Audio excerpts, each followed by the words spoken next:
This must be Ignac's luggage. Nothing seems to be damaged. All right. Let's get it back to Dalamil.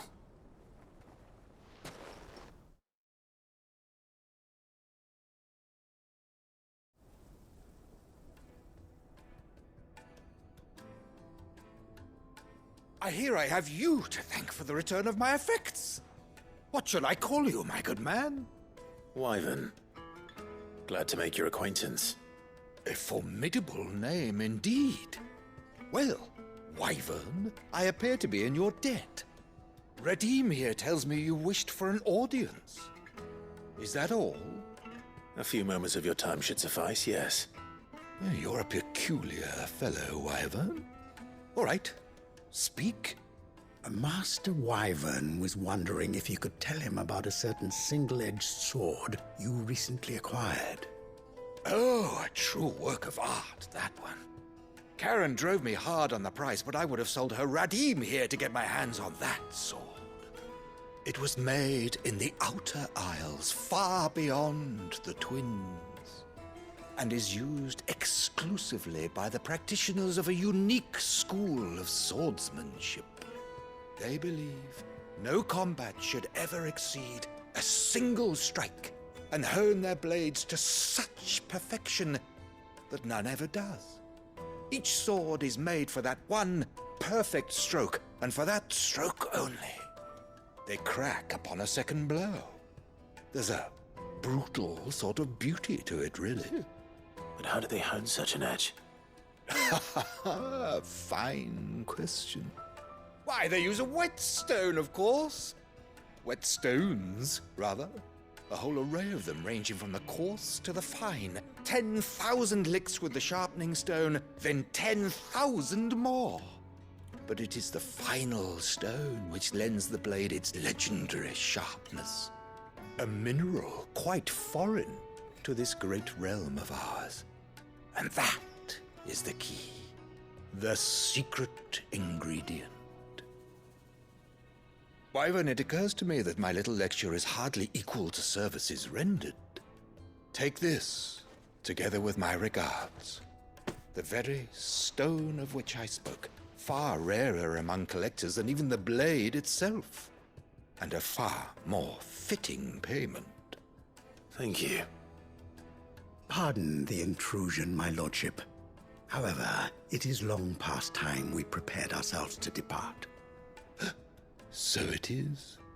I am locked in bitter competition with a rival collector of curiosities. I am one step ahead of the unscrupulous scoundrel, but he is hard at my heels. Are there many other collectors out there? Too many to count, but only one do I consider my nemesis. Lord Byron Rosfield, and is a perennial thorn in my side. I can imagine. Farewell, Wyvern. May our paths cross again.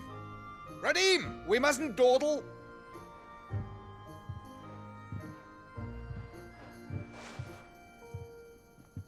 I think his lordship is rather taken with you, Master Wyvern. Thank you again for your assistance. Coming, my lordship. I'll be right there.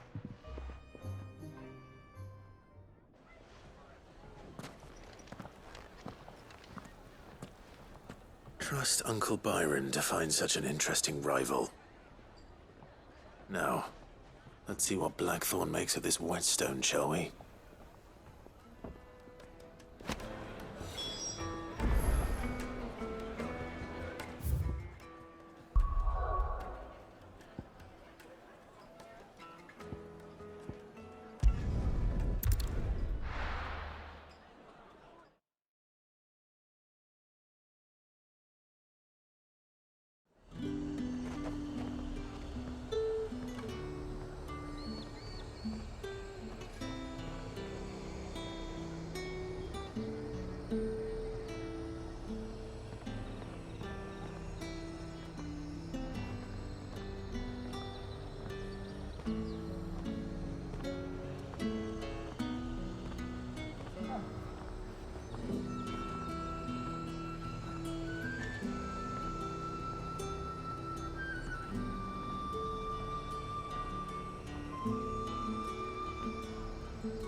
is talk that the Glassgate flood has finally spread to the world. That'd mean half of Oriflamme's under ether. Things would have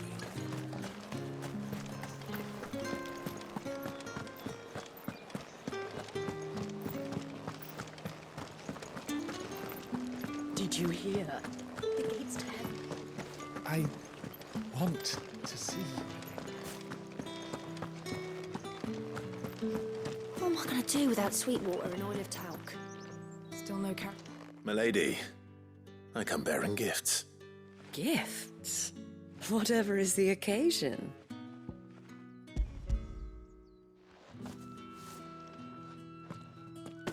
Oh my.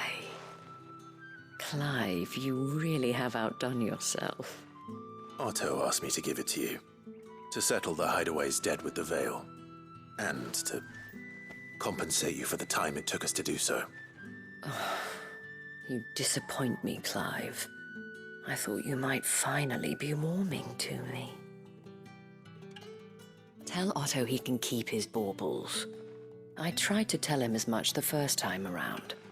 The man owes me nothing, nor does the Hideaway. My contribution to the restoration effort was made freely and willingly.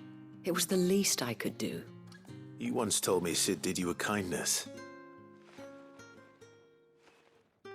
I'd like to do the same. Please, accept it. For my sake. And for Otto's. For all of us. For all you've done. It is rather fetching, isn't it? Very well. Otto is lucky to have you, Clive. I doubt anything could ever replace his son. But you and the others at the Hideaway are the closest thing he has to family. Otto had a son. Long ago, yes. Sid told me Otto lost him when he was just a boy, and blamed himself for not being able to stop it. I don't know how it happened, whether there was anything he could have done, but it was clear that it weighed heavily on him. I didn't know. How could you have? I doubt anyone did. Besides Sid, I've never met a man more keen to bear his sorrows in stoic silence. An ill habit, given that both have always been surrounded by friends desperate to help them. I'm beginning to see that.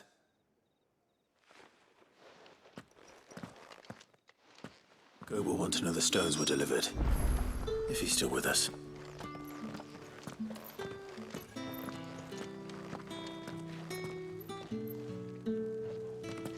Time was there were great coin sacks swinging from every belt in town. Not anymore.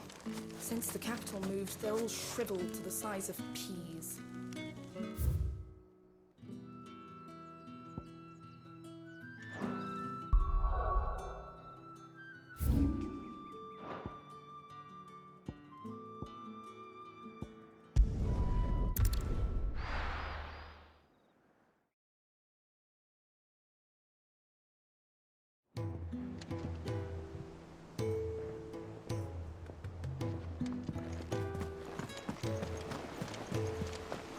Is that the thing Tomes helped? Mid told me she was building a ship.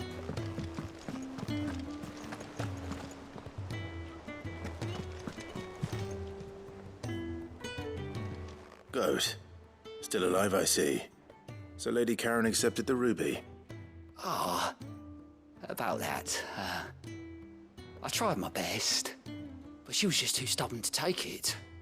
She threw it right back in my face, in fact, and told me I could stick my stupid stone where the sun don't shine.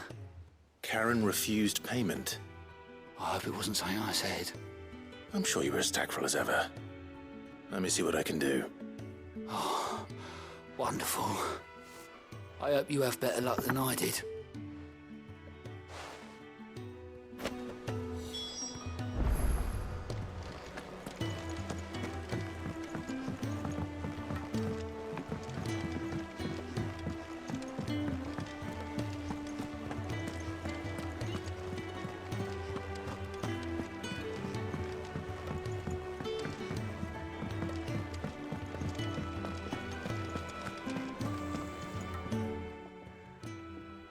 Lady Karen, Goad tells me you weren't happy with our offer.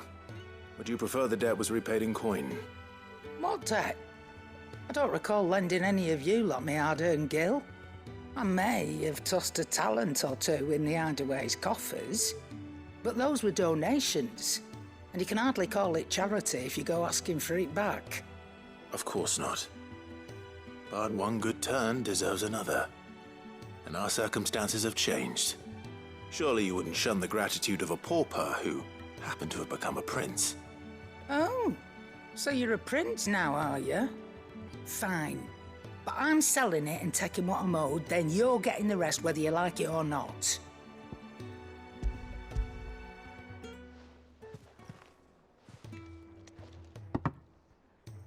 Where'd you even get this? A decent trader might nab 1,000 talents for a star ruby. A canny one, meanwhile, might claim it were nicked from the belt of Sid the Outlaw himself and ask twice as much. Might be I already have a buyer in mind. Might be you even know her. A fine continental maid whose beauty's only eclipsed by a guile in commerce. You wouldn't mind, would you? Not at all. Just be sure to tell her that it's always a pleasure doing business.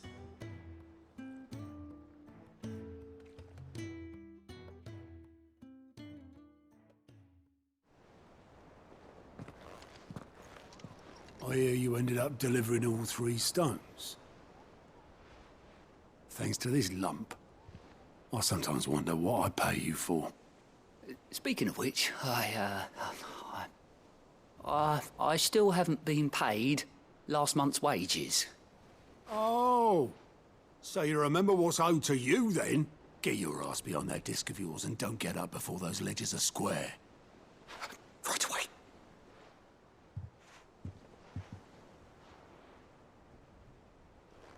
I've seen that before. Yeah.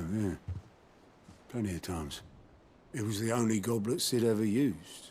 Either out of habit, or because the filthy sod couldn't be bothered to find a clean one. I knew so little about him.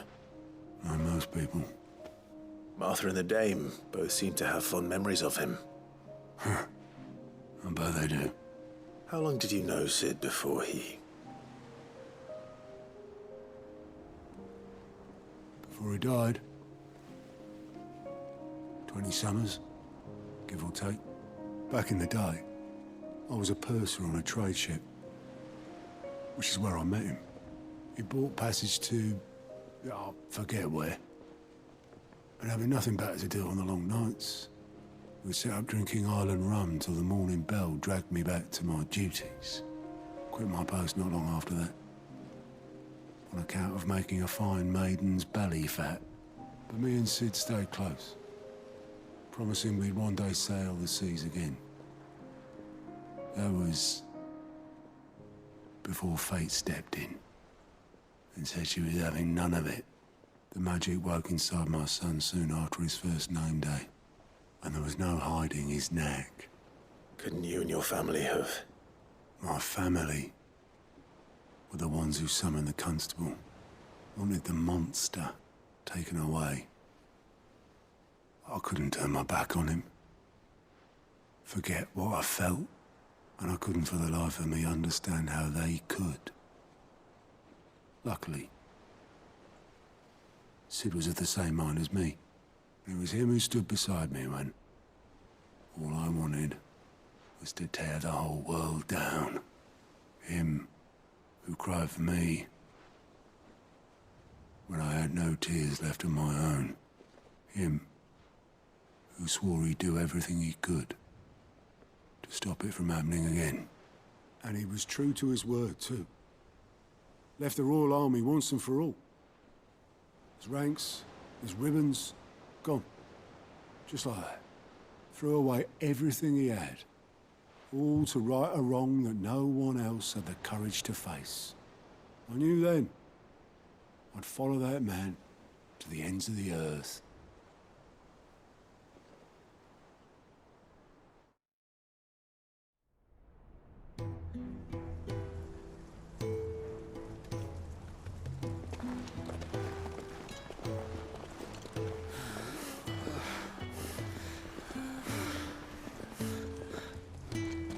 was always too clever for his own good, was Sid.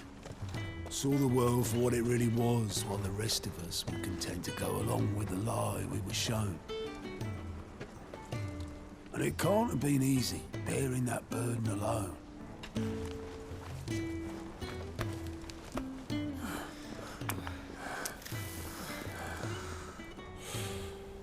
But he didn't let it stop him.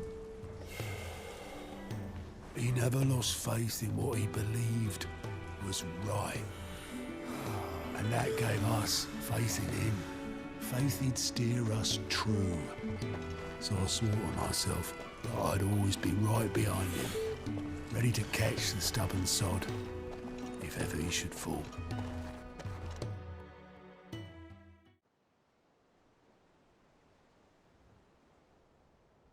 But I couldn't even do that.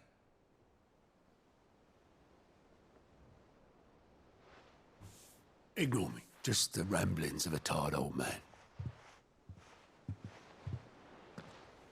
Leave that lot. I'll tidy it up in a bit.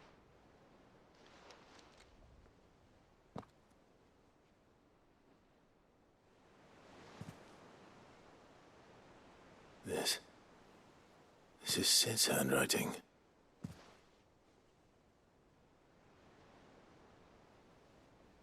Dear Otto. I may be drunk, but I wanted you to know this place would be fucked without you. Love you, you grumpy old sod.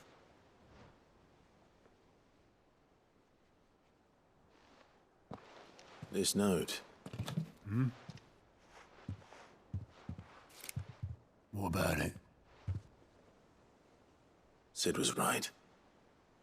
Without you, we'd all be lost.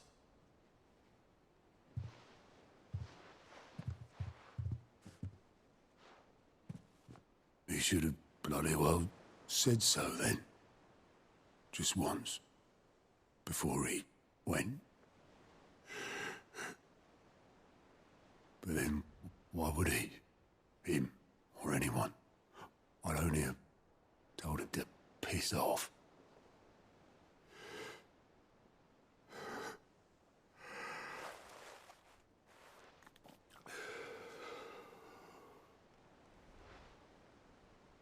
You're wrong, though.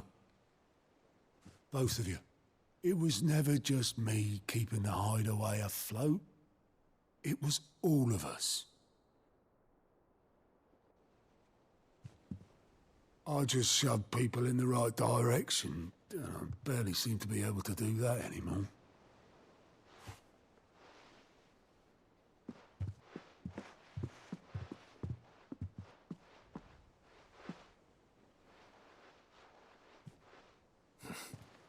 Would you rather go at the helm?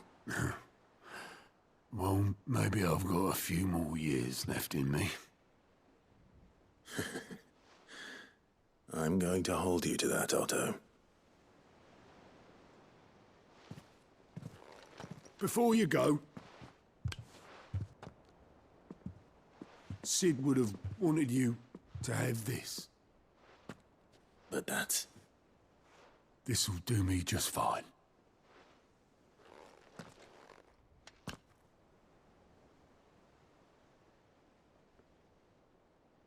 Thanks for the ray of sunshine. I'll see if I can't pay you back. Already have.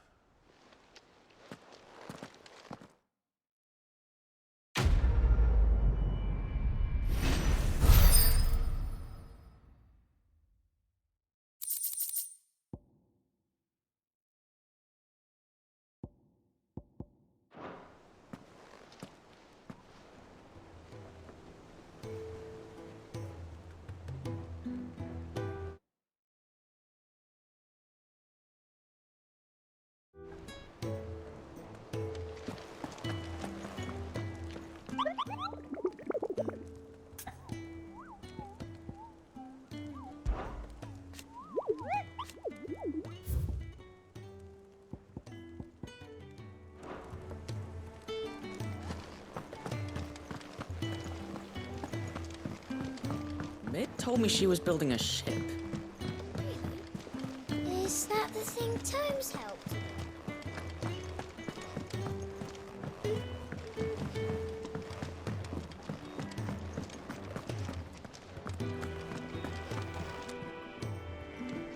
noticed you and Torgal had gone off somewhere.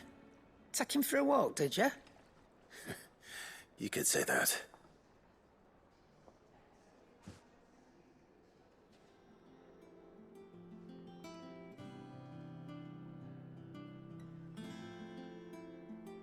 So, Molly's leftovers weren't good enough, eh? That'll teach me for treating you like you're still a pup. All right, no need to shout. Now we know what you're after, I can see about getting some in. Speaking of which, I brought one for later. Can I leave it with you?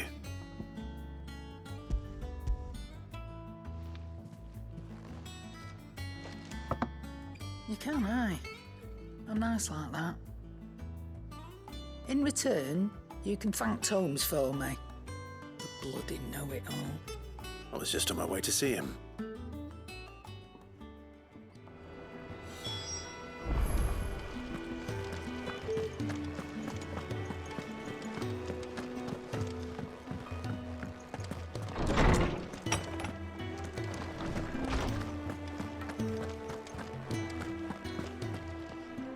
Ah, Clive. Were you able to locate your quarry? We were indeed, Lawsman. You pointed us in exactly the right direction. And Torgal's been a very happy hound ever since. Very good, very good. Lady Karen sends her thanks, by the way, for your part in solving the mystery. Ah. But that reminds me. After your last visit, I found myself pondering Torgal's talents. Do you recall our conversation concerning Lady Jill's role in Torgal's transformation? About how she somehow woke the power within him. Precisely that. A reasonable conclusion, I thought. But one which raised certain questions in my mind.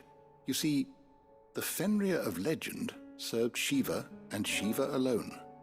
And while the powers attributed to him are certainly impressive, the records imply they are somewhat different in nature to those you described Torgal as having used. What are you suggesting? That Torgal may be the beneficiary of more than one icon's power. Consider that in addition to Lady Jill, he has served as a loyal companion to you, your brother, and even the late Cid. In short, the icons hitherto near at hand, or should I say at paw, have been diverse and plenty. And that number has only grown as the realm's dominance have fallen to your sword. One can but speculate as to how all of this has affected Torgal. He has seemed more fierce of late. And if I am not mistaken, he will grow fiercer still. We are fortunate indeed to be able to count him amongst our allies and not our adversaries. Oh, he's more than an ally. He's a friend.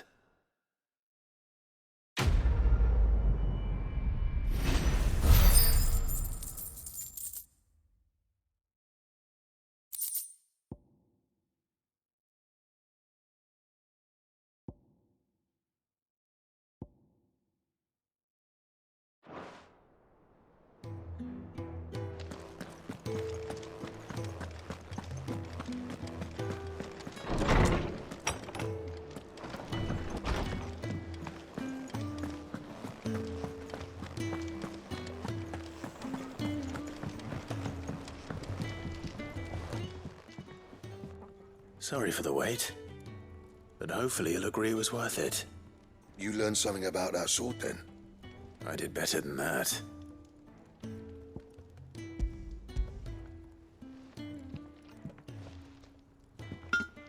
A whetstone?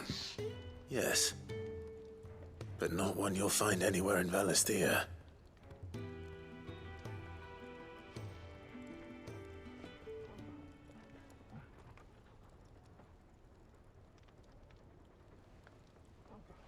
No wonder I couldn't get the same finish on the grinding wheel. One hit and all done, eh? Might not be so bad if all you ever fought were duels. Good luck on the battlefield. Your second opponent would be your last, no matter how good you were. Even so, is there some way it could be used to give the curse breakers an edge? I think so, yeah. With this whetstone and the right kind of steel, I could probably even make a twin of the blade to rattle me. But there'd be no replacing this little rock once I worn it down to a sliver. I reckon we get a dozen swords from it, if that. Swords that the curse breakers wouldn't know how to wield properly, and that would see them through a single fire piece. Nah, no point trying to copy that thing. Be about as much use as a wax anvil. But finishing our blades with a whetstone this fine, now that's something to consider. And what's finer than fallen masonry, eh? Or more hard-wearing, for that matter. Just imagine it. Good Valisthian steel with an edge as sharp as any found in the Outer Isles. I won't make a copy, nah. I'll make something much better. I'm sure the curse breakers will be delighted. Just don't push yourself too hard. Don't you worry about me, sunshine. I've been working day and night since I was half your age, and I'll still be here when you're long gone. Hey, thanks, Clive. I mean it. I owe you one, August too. It's good to know someone's looking out for me. He'll be happy to hear you said that. And I'll see that my debt to you's paid. First new blade I make's got your name on it. You come and find me when you've got the materials. All right. I will.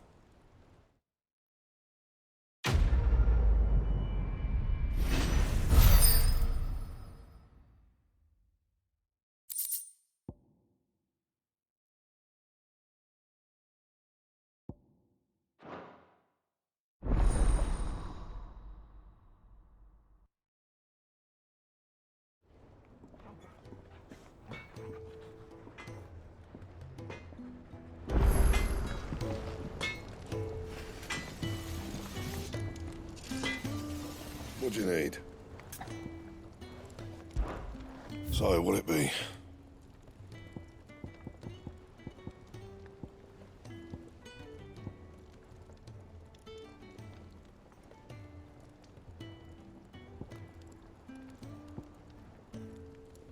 Anything else?